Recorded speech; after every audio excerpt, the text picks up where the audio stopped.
Miss হবে না আপনার পছন্দের টিভি শো। দেখুন জি5 অ্যাপে একদম ফ্রি। यही तो असली गेम खेल रही है। আপনার বেটা শিবার সব রাজ এর কাছেই পাবেন। 20 साल पहले यही औरत आके আমার হাতে শিবাকে দিয়ে গেছিল।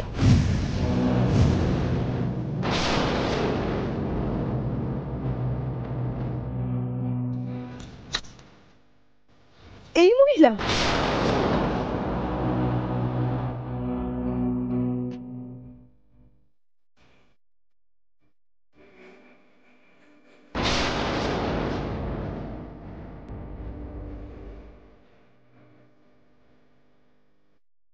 ঈশ্বর যে এই ভদ্রমহিলাই ছিলেন। আপনার কোথাও ভুল হচ্ছে না তো? না ম্যাডাম, ये चेहरा 6 सितंबर की वो सुबह আমি কোনোদিন ভুলব না। কিন্তু কিন্তু কি इतने साल बाद भी এর উম্র কেন বাড়েনি? আমি একটা জিনিস কিছুতেই বুঝতে পারছি না, এত বছর আগে যে মহিলা আদরকে রজনী দিদির হাতে তুলে দিয়েছিল এখনো পর্যন্ত সে একই রকম কি করে থাকতে পারে? ওর যদি আসল বয়স এটা না হয়ে থাকে তবেই এটা সম্ভব দিতে হবে। মানে এই বৃদ্ধা ছদ্মবেশ নেয়, এই বৃদ্ধা বারবার ছদ্মবেশ নেয়, আর যখনই ছদ্মবেশ নেয় কোনো বুড়ির ছদ্মবেশ নেয়। আর যতবারই মহিলা ছদ্মবেশে থাকে আমাদের দেখে মনে হতেই পারে মহিলার বয়স বাড়ছে না। একদমই তাই দিদিভাই, তোমার আদরকে সরানোর সময় ভদ্রমহিলা ছিল, আর যখন অনামিকা লাহিড়ী বাড়ি থেকে পালিয়ে গেল ছদ্মবেশে তখনও এই ভদ্রমহিলা ছিল। এই বুড়ির ছদ্মবেশে থাকা ভদ্রমহিলার সাথে অনামিকা লাহিড়ীর কোনো না কোনো লিঙ্ক আছেই।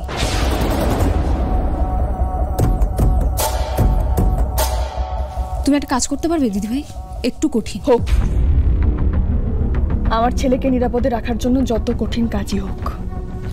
দিদিভাই এটা যদি ছদ্মবেশী হয়ে থাকে তাহলে এই ছদ্মবেশের পেছনে কার মুখ আছে স্কেচটা আঁকতে পারবে?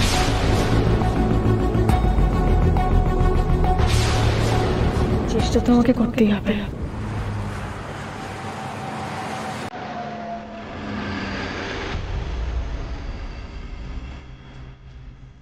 ভোলে বাবা, এই প্রথম কারো ছদ্মবেশ থেকে আসল মুখের ছবি আঁকছি। তুমি আমায় অন্তর্দৃষ্টি দাও, যে আমার আদরকে আমার কাছ থেকে দূরে সরিয়ে নিয়ে গেছিল। সেই শয়তানকে চিন্তা আমি যেন ভুল না করি বলে বাবা।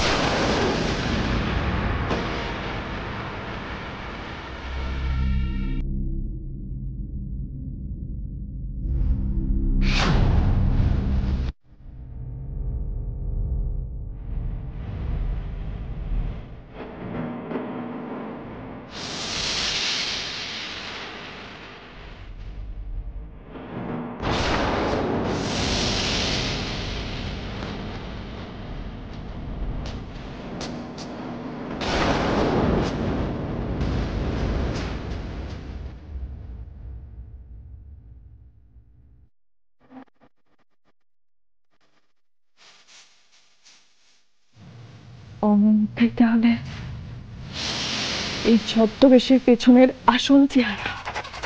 জি5 ডাউনলোড করুন আর সব এপিসোড দেখুন একদম ফ্রি।